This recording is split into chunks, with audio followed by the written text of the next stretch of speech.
ഇവിടെ എൻ്റെ വീട്ടിൽ വന്നാലുള്ള എൻ്റെ ഒരു ദിവസത്തിലെ കുറച്ച് കാര്യങ്ങൾ ഞാൻ നിങ്ങൾക്ക് കാണിച്ചു തരാം കേട്ടോ. രാവിലെ എഴുന്നേറ്റ് വരുമ്പോൾ തന്നെ അമ്മ മിക്കവാറും ഇതുപോലെ എന്തെങ്കിലുമൊക്കെ ചെടി അങ്ങോട്ടും ഇങ്ങോട്ടും കൊടുത്ത് പാത്രം മാറ്റുന്നതായിരിക്കും കാണുക. പിന്നെ ഞാൻ പല്ല് തേക്കും. പല്ല് തേക്കുക എന്ന് പറഞ്ഞാൽ പല്ല് തേക്കുന്ന സമയത്ത് എനിക്ക് പണ്ടത്തെ എൻ്റെ ഒരു കോളേജ് ലൈഫൊക്കെ ഓർമ്മ വരും കേട്ടോ. പിള്ളേരായി, കുടുംബമായി, കുട്ടികളായി, അങ്ങനത്തെ ചിന്താഗതികളൊന്നും തോന്നില്ല കേട്ടോ. ഞാൻ അത്രയും ഫ്രീ ആയിട്ട് എനിക്ക് തോന്നുന്ന കുറേ മൊമെൻറ്റ്സ് ആട്ടോ ഇതൊക്കെ. എൻ്റെ മേലെ യാതൊരുവിധ ബാധ്യതകളും ഭാരങ്ങളും ഇല്ലാത്തൊരു ഫീലാണ് എനിക്ക് ഈ ഒരു സമയത്തൊക്കെ തോന്നാറുള്ളത്. അപ്പോൾ അത് കഴിഞ്ഞ് ആസ് യൂഷ്വൽ പല്ലൊക്കെ തേച്ച് കാലൊക്കെ കഴുകി ചെരുപ്പൊക്കെ ഇടാതെ കേട്ടോ ഇവിടെ വന്നാൽ നടക്കുകയൊക്കെ ചെയ്യാം, മുറ്റത്തൊക്കെ നടക്കുക. പിന്നെ അകത്തേക്ക് കയറുമ്പോൾ കാല് കഴുകും. ഏടത്തിയമ്മ അത് മുറ്റടിച്ചുകൊണ്ടിരിക്കുന്നുണ്ട്. അമ്മ ദാ പൂക്കളത്തിൻ്റെ പരിപാടി റെഡിയാക്കിക്കൊണ്ടിരിക്കുന്നുണ്ട്.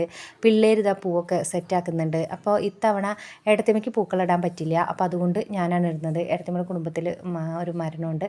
അപ്പോൾ ഏടത്തിയമ്മയുടെ മേമ മരിച്ചുകൊണ്ട് ഏടത്തിയമ്മ പൂക്കളിടുന്നില്ല. അപ്പം ഞാനാണ് പൂക്കളിടുന്നത്. അല്ലെങ്കിൽ പിന്നെ ഏടത്തിയമ്മയും അല്ലെങ്കിൽ ചെറിയ നാത്തൂന് ആരെങ്കിലുമൊക്കെ ആയിട്ട് ഇടും. അപ്പോൾ ഇന്ന് ചെറിയ നാത്തൂന് നമ്മളിവിടെ ഇല്ല കേട്ടോ, അവളെ വീട്ടിലാണ്. അപ്പോൾ തൽക്കാലം ഞാനും പിള്ളേരും കൂടെയുള്ള പിള്ളേരോണം പൂക്കളങ്ങളൊക്കെയാണ് ഇട്ടുകൊണ്ടിരിക്കുന്നത്. അതിൻ്റെ ഇടയിൽ പിള്ളേരൊക്കെ തല്ലുണ്ടാക്കുന്നുണ്ട്. നല്ല രസമാണ് ഇവിടെ വന്നു കഴിഞ്ഞാൽ.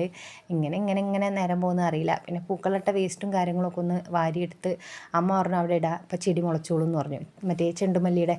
അത് കഴിഞ്ഞ് ബ്രേക്ക്ഫാസ്റ്റാണ്. ഇന്നലത്തെ അയലക്കറി ഒന്നും കൂടെ വറ്റിച്ചപ്പോൾ നല്ല സൂപ്പർ ടേസ്റ്റ് ആയിട്ടുണ്ടായിരുന്നു. അതൊക്കെ കഴിച്ചങ്ങനെ ഇരുന്നു. അപ്പോൾ അത്രയേ ഉള്ളൂ കേട്ടോ രാവിലത്തെ കുറേ കാര്യങ്ങൾ.